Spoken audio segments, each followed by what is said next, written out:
Besojmë që një koalicion me LDK-n do të ishte alternativa më e mirë në këtë kontekst. Elektoratet tona, edhe të LDK-s edhe të VV-s, e preferojnë një bashkëpunim mes të VV-s dhe LDK-s. Ne besojmë që zoti Abdi Xhiku është më afër nesh se sa më afër PDK-s. Po LDK-ja nuk po do. Që të bashkëpunojë me ju. Ne kemi ftuar 2 herë LDK-n dhe duhet ta shpjegojmë pak natyrisht edhe pse besojmë që një koalicion me LDK-n do të ishte alternativa më e mirë në këtë kontekst. Edhe elektoratet tona, edhe të LDK-s edhe të VV-s, e preferojnë një bashkëpunim mes të VV-s dhe LDK-s. Tesa është cilësuar jo serioze nga LDK-ja, nga kreu i saj, Lumir Abdi Xhiku. Jo, nuk janë kjo, shiko këtu, këto janë justifikime retorike për opinion publik.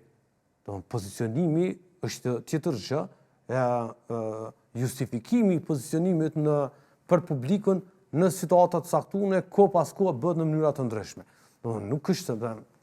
Nuk është kjo arsyeja. Unë besoj që në një situatë të tillë, me sistemin le të themi parlamentar të pastër që ka Kosova, dhe me këtë sistem zgjedhor gjithsesi, në një situatë kur një subjekt politik nuk e fiton shumicën e nevojshme për të krijuar institucionet, koalicionet janë të pashmangshme, por megjithatë, koalicionet duhet të ndjekin edhe një linjë le të themi programore konceptuale. Keni pasur një përvojë me LDK-n. Zgjati 52 ditë me 2019. Po LDK pas asaj periudhe, pas asaj ngjarje do të thonë, dhe pikërisht si rrjedhoi asaj ngjarje, pësoi një lloj transformimi në drejtim. Domethënë kryetari aktual i LDK-s ishte ministër në qeverinë Kurti, me cilin kishte bashkëpunuar pa probleme dhe pa vështirësi kryeministri Kurti, madje ishte prej ministrave që nuk kishte dhënë ndërheqje kur ishin larguar disa të tjerë të LDK-s. Edhe si gjenerat do thoya unë, edhe si gjenerat, edhe si mendësi, edhe si le të themi formim profesionale politik, ne besojmë që zoti Abdi Xhiku është më afër nesh se sa më afër PDK-s. Por kishte deklaratë edhe nga zoti Kurti, një ditë pasi dështoi votimi i qeverisë Kurti 3, sepse sipas tij tentuan ta ndajnë LDK-n nga PDK-ja, por që nuk ja dalën dot. Po është e vërtetë, gjithë kjo. E vërtet.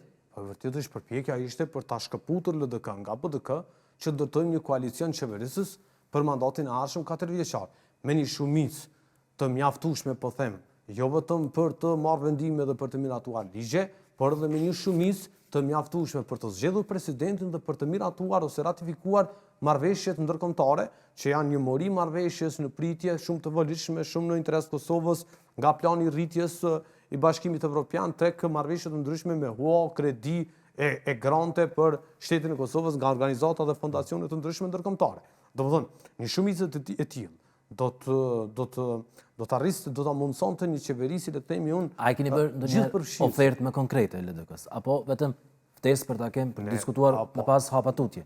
Ftesë për takim me theksim konkret për koalicion qeverisës, duke afirmuar le të themi vlerësimin e elektorateve tona, pritjet e qytetarëve të Kosovës, përvojën e përbashkët, edhe natyrisht me përkushtim, por pozicionimi i tillë as për ta lënë vendin pa qeveri. Se ky është pozicionim për ta lënë vendin pa qeveri.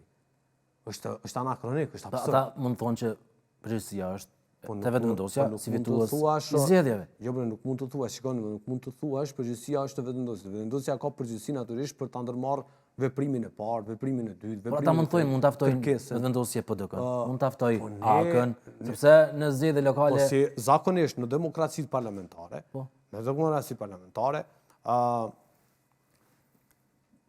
i pari me të dytin ndërtojnë një raport pozit-opozit. Ndërkohë i treti, i katërti, apo dhe i pesti në rastin konkret, domethënë 3 deputetët e nismës të shkëputur nga koalicioni parazgjedhor me AK-n, le të themi janë partnerët potencial për të pari. Kosova është në demokraci parlamentare, ka nevojë edhe për opozit aktive, por edhe për një pozit efektive. Domethënë, ne nuk kemi as nuk kemi qenë në rrethana, le të themi, ekstremisht të jashtëzakonshme për për të shkrirë raportin pozit-opozit, për ta lënë demokracinë tonë parlamentare pa këtë relacion të domosdoshëm. Do të thonë, as më tepër që ka pasur hapësirë të mjaftueshme. Do të prej pozicionit të tretë, o bashkëpunon me të parin për të ndërtuar një shumicë parlamentare qeverise, o bashkëpunon me dytin kundër të parit për një qeveri të pakicës, le të themi, ose të opozitës kundrejt të mazhëroncës.